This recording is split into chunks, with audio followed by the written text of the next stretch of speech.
Violentes émeutes cette nuit dans la banlieue de Londres, un policier tué, plus de 200 blessés. Le président de la République a commencé aujourd'hui une visite officielle en Bretagne. Pas de manifestation, ni de déclaration fracassante. Depuis hier, l'armée syrienne se déploie dans Tripoli, au nord Liban, après 3 semaines de violents combats. Le témoignage de nos envoyés spéciaux. Pour la première fois, des banquiers sont accusés d'avoir fermé les yeux sur un trafic de fausses factures dans des ateliers clandestins. Ils risquent la prison. TF1 20h, Bruno Mazur. Maggie a de gros soucis. À la veille du congrès du Parti conservateur britannique, les problèmes s'accumulent en effet pour Margaret Thatcher. Le Premier ministre doit faire face à un taux de chômage record, des mauvais sondages et surtout des émeutes à répétition dans les quartiers déshérités des grandes villes.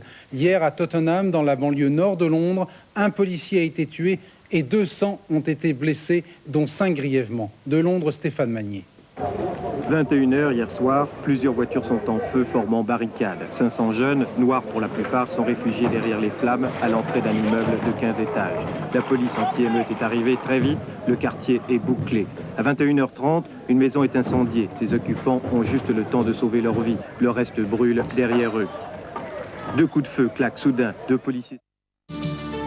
Chez Renault, la CGT maintient son ordre de grève, la CFDT se désolidarise, le tribunal du Mans ordonne l'expulsion de militants CGT de la régie et l'évacuation des piquets de grève.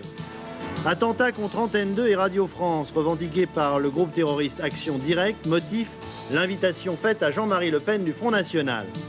Le ministre de l'Éducation nationale, M. Chevènement, veut mettre fin au règne des forts en maths. Il est sur le point de proposer une réforme permettant aux littéraires et aux économistes d'être aussi bien considérés dans leurs études supérieures. Le prix Nobel de médecine à 2 Américains qui ont découvert le régulateur naturel du cholestérol à l'intérieur de l'organisme humain.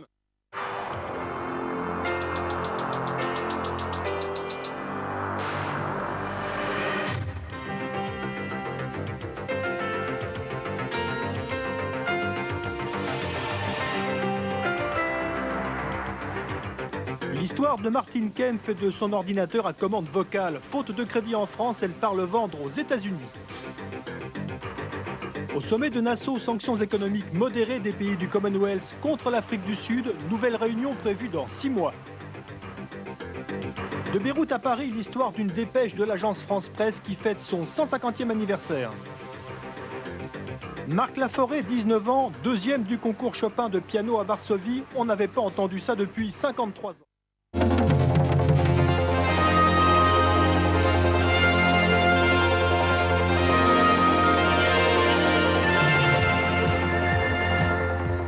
Mesdames, Messieurs, bonsoir. Au sommaire de ce journal, un malade traité à la cyclosporine est décédé samedi à l'hôpital Laennec. Ce nouveau traitement avait été présenté à la presse le 29 octobre. Cérémonie du 11 novembre à Paris, François Mitterrand rend hommage aux combattants de la Grande Guerre. L'avenir du cirque en question, délaissé par le public, les plus grands noms sont aujourd'hui menacés de disparition. Sport, le luxembourgeois Gloden devance les meilleurs Français au cross du Républicain Lorrain. Et puis sport encore, nous vous montrerons tout à l'heure un montage des principaux moments des championnats du monde de gymnastique qui viennent de s'achever à Montréal. Espagne qui bouge. Le Goncourt pour Yann Kefelec, le Renaudot pour Raphaël Billedou. Yann Kefelec est l'invité de ce journal.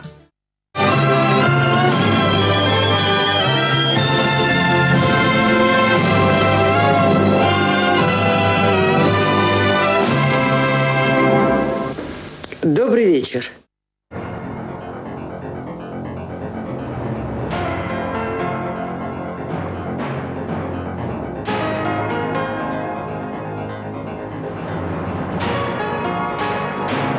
Le détournement d'un Boeing égyptien tourne à la tragédie à Malte, 60 morts.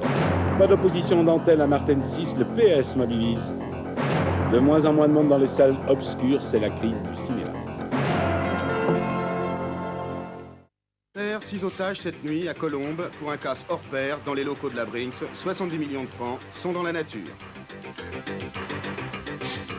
Appartements à louer, c'est la crise. La Fédération des agents immobiliers préconise l'abrogation de la loi Quillot. Après 6 ans d'attente.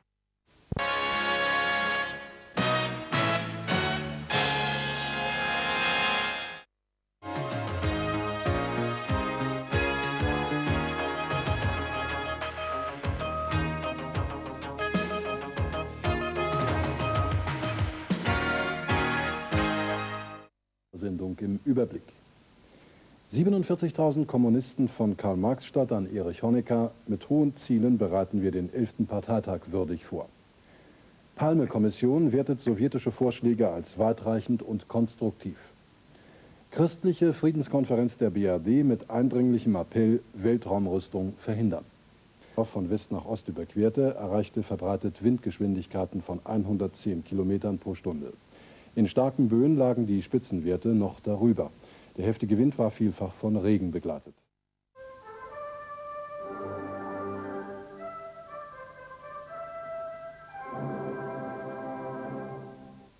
Sono migliorate le condizioni del tempo sull'Italia del Nord, ma restano difficoltà in molte zone alpine, molto gravi i danni. Sempre più consistente l'ipotesi che il disastro del Challenger sia stato provocato da un guasto in uno dei due razzi laterali, forse a giugno la ripresa dei voli shuttle. Giovanni Paolo II a Calcutta tra i moribondi assistiti da Madre Teresa. Non dobbiamo farci schiacciare dal peso del dolore, ha detto il Papa incontrando gli esponenti delle altre religioni.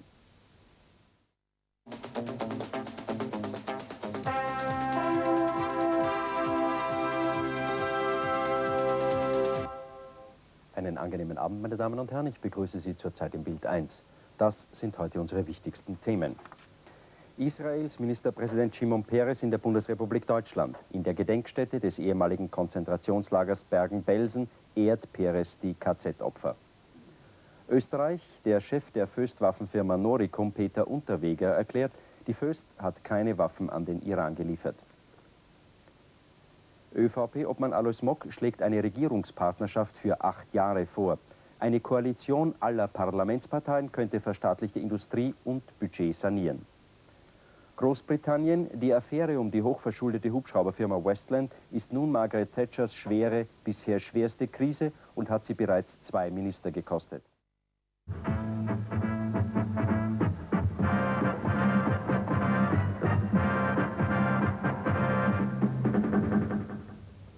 Assassinato a Firenze in un agguato l'ex sindaco Lando Conti, repubblicano. Accanto al suo corpo una risoluzione delle Brigate Rosse. Aperto a Palermo il grande processo alla mafia. Nelle Filippine i risultati elettorali arrivano con difficoltà.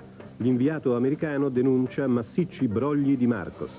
Nuova ondata di maltempo in Italia, neve anche a Roma. Previsioni migliori da mercoledì. La cordata europea ha perso la gara per la Westland, scontata la vittoria di Fiat Sicorsa.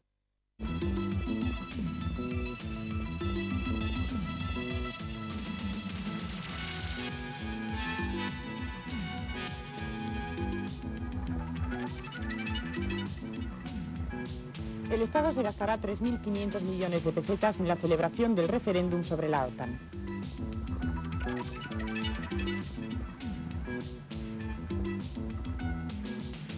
Tropas leales al presidente Ferdinand Marcos han disparado, produciendo varios heridos contra manifestantes que piden la dimisión del dictador.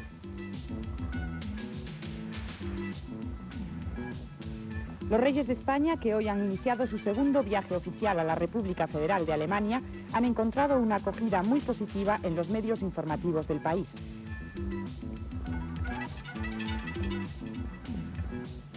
El paro durante el último trimestre de 1985 ascendió a 2.934.000 personas, según el Instituto Nacional de Estadística.